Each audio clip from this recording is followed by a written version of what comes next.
Well, hello there ladies and gentlemen. Welcome to LA Noire. Are you incredibly racist? Does playing dress up with the boys make you hard? Do you hate jaywalkers with a seething, burning passion?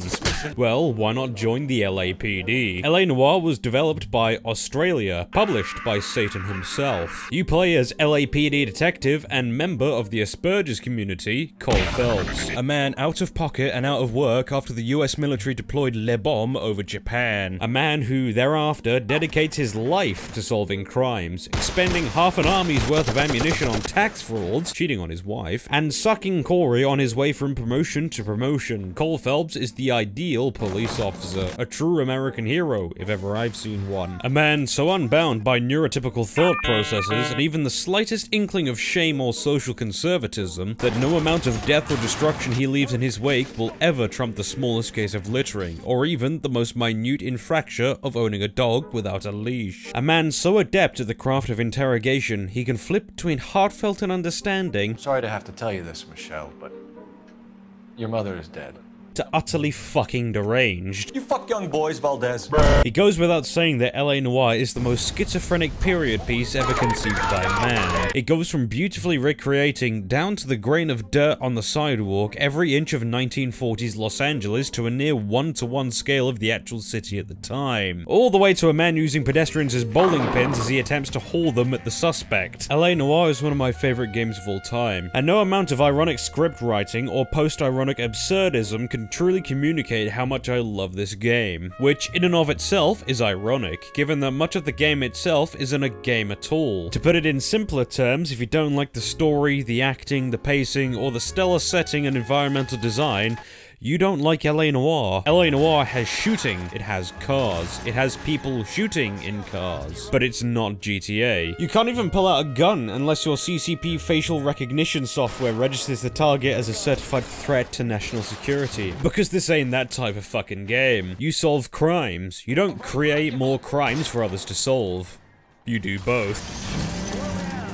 LA Noire has 5 cases in total, and the only way to get down to the nitty-gritty on why this game is so gosh darn damn fucking good is to go through the game as it progresses through each respective case. I mean, obviously, how else are you gonna play through a fucking game? Hitting the ground running with the patrol desk. Patrol, Karl Phelps, car, gun. The patrol desk is overall a glorified tutorial to help you understand LA Noire's base mechanics, and it does so reasonably well, covering pretty much every major aspect of its gameplay loop going forward. If there's anything to take away from this prologue, it's how much Karl Phelps really hates crime. I mean, all it takes is one bank robbery and suddenly it's a fucking Doom level of how much wanton violence there is. Lieutenant Hopkins says anytime you reach for the shotguns, you're either gonna end up dead or wearing a citation. So I guess It's okay, Ralph. Couldn't give any less of a fuck. Karl Phelps paints the walls red with criminal offal with about as much emotional attachment to the situation as he would with wiping his ass. Phelps also has these weird psychic powers where he can transfer his consciousness through the dimensions when viewing newspaper headlines to uncover the truths behind the fake news. This plague, the rioting is intensifying to the point where we may not be able to contain it.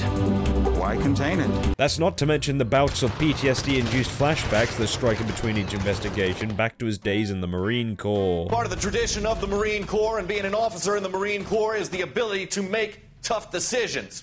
The right decision is not always the popular one. The right decision will get the men you care about killed. Unfortunately for everyone involved, Phelps interpreted this as his men getting killed being the right decision. If this intro seems slow burn to you, that's because it is. The first instance of gameplay you receive is you rifling through the trash until something vaguely related to what the fuck happened pops up, at which point you drive to a place, drive to another place, and assault a man in his own home without a warrant for owning a firearm in California. And even then, it's mostly watching people talk and make threatening postures at each other. The most important thing this game teaches you is to immerse yourself in the setting, to merge with the characters and the atmosphere. It's mostly a bunch of geezers doing stuff with the odd chase sequence and shootout to break things up, and that being said, while Patrol does a serviceable job introducing you to these mechanics, they are presented in about as bare bones a manner as possible, except for that one chase sequence where Phelps hops from the rooftops from building to building across half of downtown LA like he's fucking Mario just because a guy jumped parole.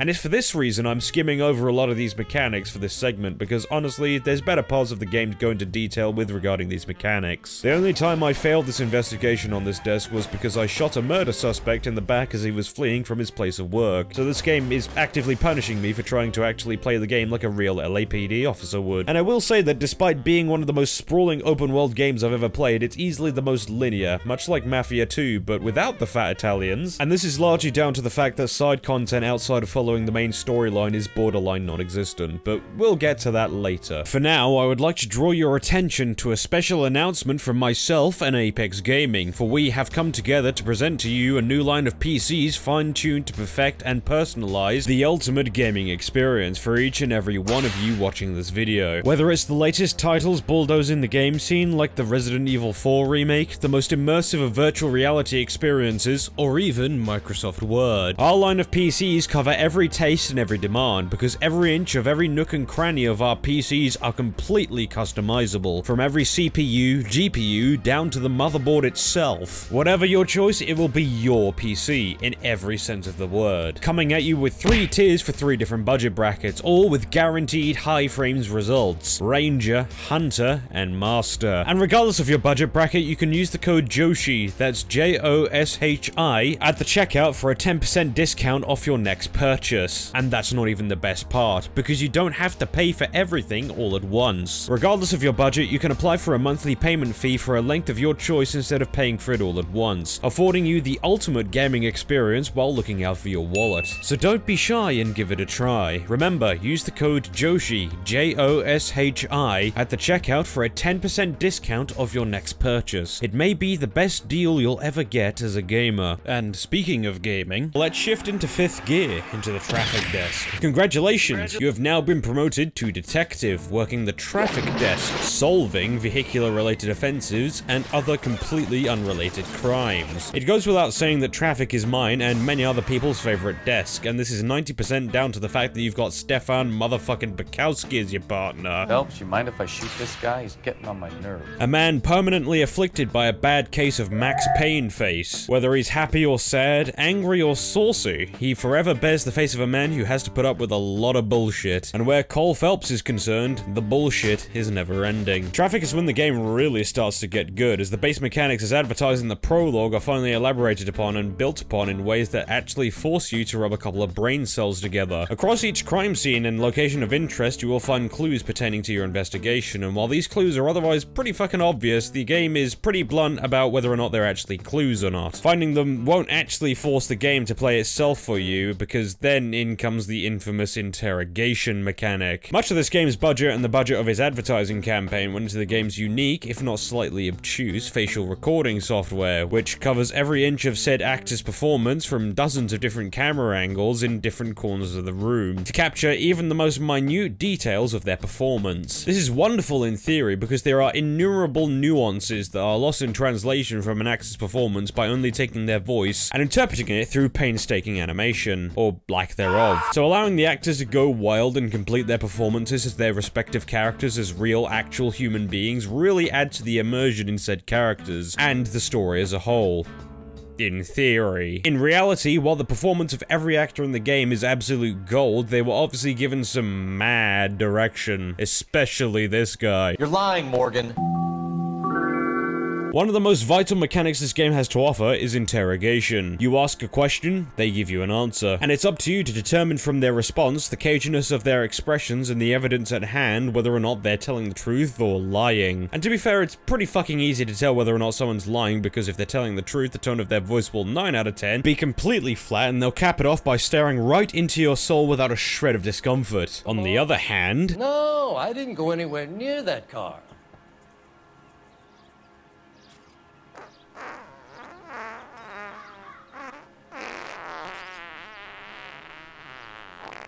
For whatever reason, every motherfucker you interview in this game will lie instinctively. It doesn't matter if they've done literally nothing wrong. You could come across a guy drinking from a bottle of water, and as soon as he sees you approaching, he will fucking leg it. And God forbid you have enough on them to drag them down to Central Station, because unfortunately for them, you live in a universe where lawyers don't exist, and neither do warrants or the Constitution, effectively giving Phelps free rein to break and enter and brutalize anyone he comes across, no matter how innocent or potentially guilty. Although there is a punishment worse than death itself for failing an interview: the incorrect response jingle.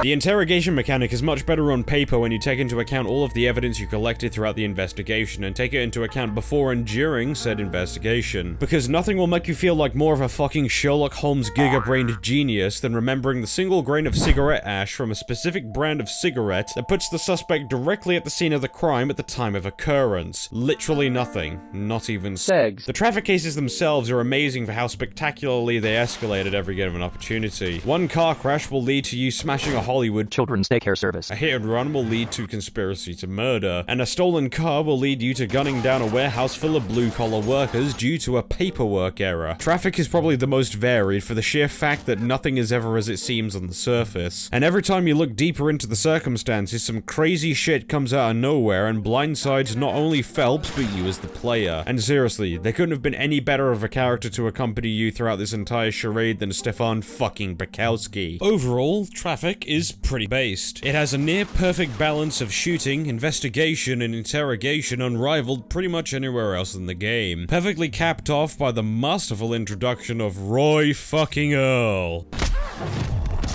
Who do you think you're talking to, you German junkie whore? If you couldn't tell already, he's the bad guy. While Traffic isn't essential to the overall plot, it serves as the perfect stepping stone to the rest of the story, and the beginning of Cole Phelps' character arc. To be continued through the Homicide desk. You stomped her because she's a drunken whore and she treated you like shit. You stomped her for all the years you had to take it. You stomped her because you are such a weak fucking sister, Jacob, and you wanted to erase all memory of it. Go on, try to deny it. You can't prove I wasn't home. Looks like I made a mistake. Working the Homicide desk can be mighty. Arguably the most harrowing of all the desks given the subject matter, and given the fact that the victims are all scantily clad women with very obvious signs of snuggle with a struggle. Bukowski is shoved to the back of the bus for this desk in exchange for a fat, lazy chain smoker named Rusty Galloway. And it's here where you learn the true essence of LA Noire, because while you may grow to appreciate and even like Rusty, you will always miss having that lovable pole by your side. Homicide is arguably the most straightforward desk in the game, given that there's always a dead body, some geezer behind said dead body, and you gotta figure out who it is. There's only one problem. Every single suspect legs it. As previously mentioned, every suspect you encounter will attempt to flee the scene regardless of their innocence. Thus, you may grow to appreciate the many different methods available to you for stopping a fleeing suspect dead in his tracks. Or just plain dead. If you equip your gun and hover the reticule over their backs for long enough, Phelps will shoot at the sun and the suspect will shit himself. Why shooting at the sun works and not a bus full of school children is beyond me, but this is America. Who fucking knows what goes on in any of their heads? Alternatively, if you get close enough to a suspect, a quick time event triggers where Phelps goes full fucking supersonic racing and hits the suspect like a guided missile with the mother of all rugby tackles. Or else they may just turn around and attempt fisticuffs with you. The melee combat system is serviceable. It's not terrible given what it is, but it sure as shit ain't no GTA 4. It is appropriately stiff and clunky. For a man who did boxing in the Marines, Phelps is just about as athletically inclined as a tortoise in a cage match. Generally speaking, however, Homicide is also the most formulaic desk in the game, as it falls into a routine of find dead body, find murder weapon, interview a couple of red herrings. Your wife has been brutally murdered. So how do you explain your shirt being covered in blood?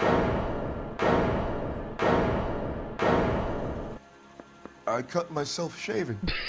All before bringing the hammer down on some poor schmuck only to find out later that you charged the wrong fucking guy. Just another day in the greatest police force in the world. You're given a couple of choices on who to charge at the end of certain cases, but it never affects the game or its story at large, although this may actually be a statement on how police work is more politics and PR than actual policing. Don't I fucking know it. In between murder investigations, and in between pretty much everything else you do in this game, you may get the call to respond to some street crimes, aka random scripted encounters that are usually resolved by beating the crap out of someone, or murdering everyone within the perimeter of the crime scene. As far as gameplay goes, they're pretty fun, and allow you to engage in some of the more action-oriented mechanics more often as the rest of the game is incredibly slow burn, but don't expect some Red Dead Redemption tier self-contained Shakespearean masterpiece, because on average it took me no more than 1 minute for each of the 40 street crimes in this fucking game. So yeah, if you want to stop a guy with a colander on his head fucking Fortnite dancing in the middle of the road in between murder investigations and a few drinks at the bar, then you're more than welcome to. Even if you have literally no reason to do so whatsoever. It's still pretty impressive how it's always the same guy who has to haul away the geezers you've arrested as well. As for the conclusion of Homicide, it's... the serial killer is literally just some guy who forces you to go through a load of Super Mario platforming puzzles to figure out the location of the next. The poems which reveal the next locations are a little bit redundant, considering all of the places of interest required for the investigation are already marked out in your fucking map before you start, so the old trick of clicking on random map markers until you hit the right one prevails once more. Game design is my passion.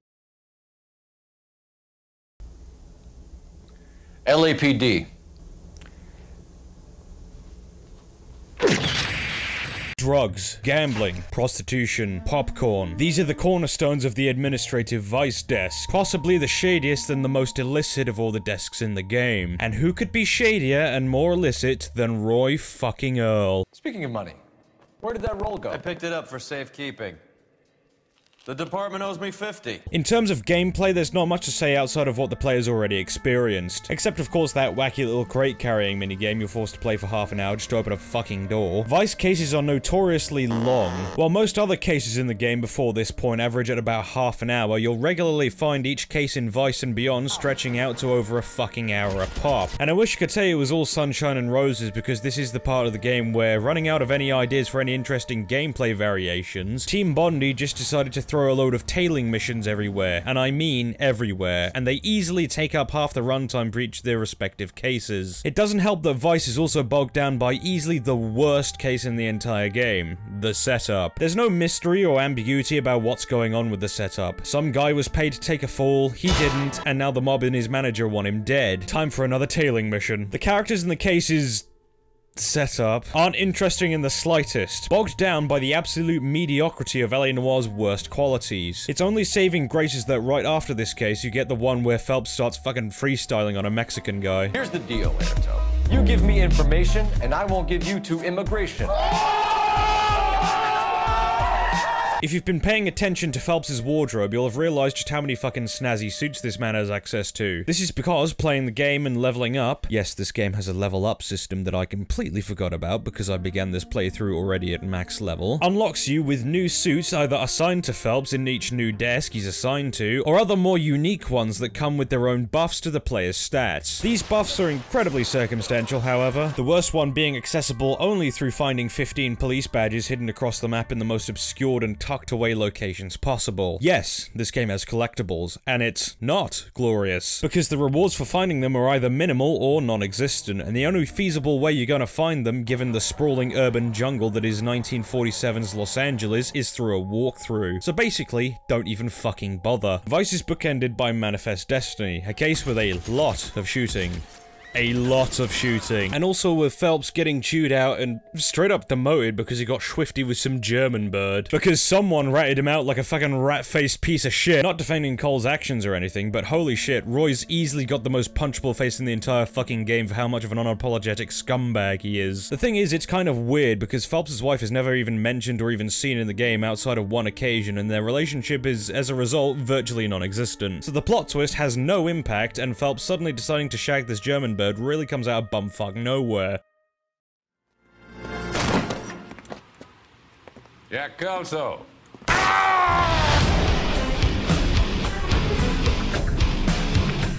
Arson is the most depressing chapter of LA Noire. Demoted and ashamed, stripped of all his prestige and reputation, Cole Phelps is left to fend for himself at the bottom of the LAPD's ladder. You can even hear the pedestrians you pass talk exclusively about Phelps's adultery as compared to the complimentary gushing of the previous cases.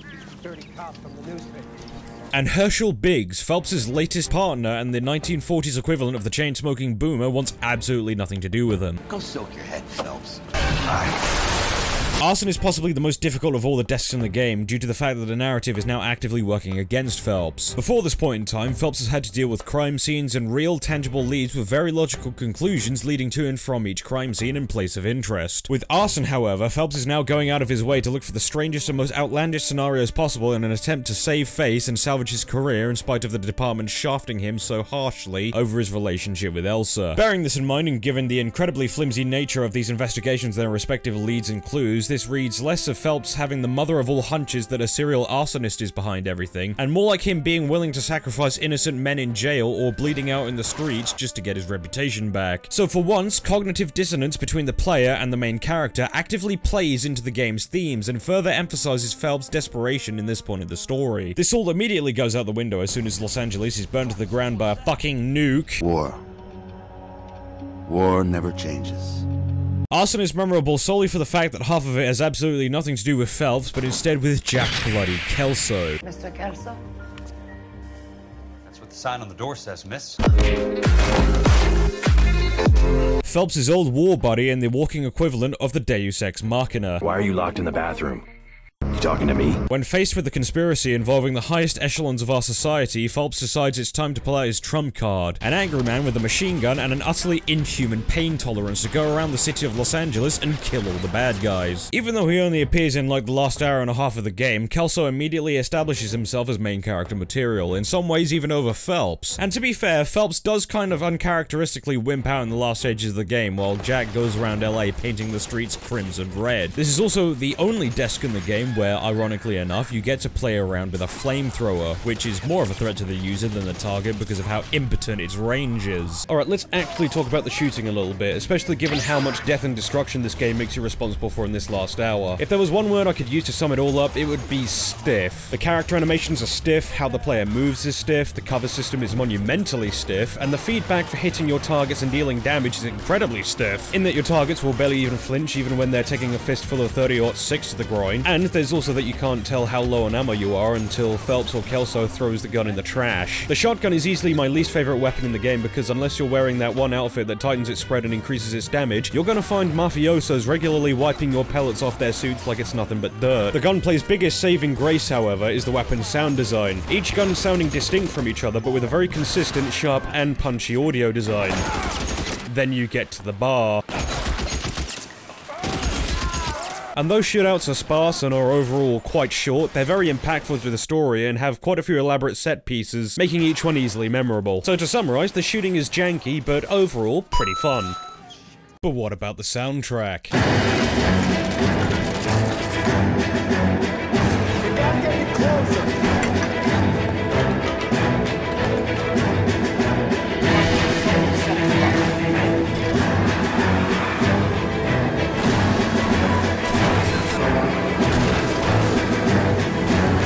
Obviously it's going to be pretty good considering it's one of the few things LA Noire was nominated and won an award for, and also if you have a pair of functioning ears. Not only is it incredibly well crafted, created with an orchestra using instruments and techniques of the time, but every single track used fits perfectly with the situation at hand. Even when they're recycled and reused, their use in each different scenario offers the track a whole new meaning and bounces off a completely different emotion depending on what's happening on the screen. But the most consistent and most prominently used track in the game is the ambient interrogation note.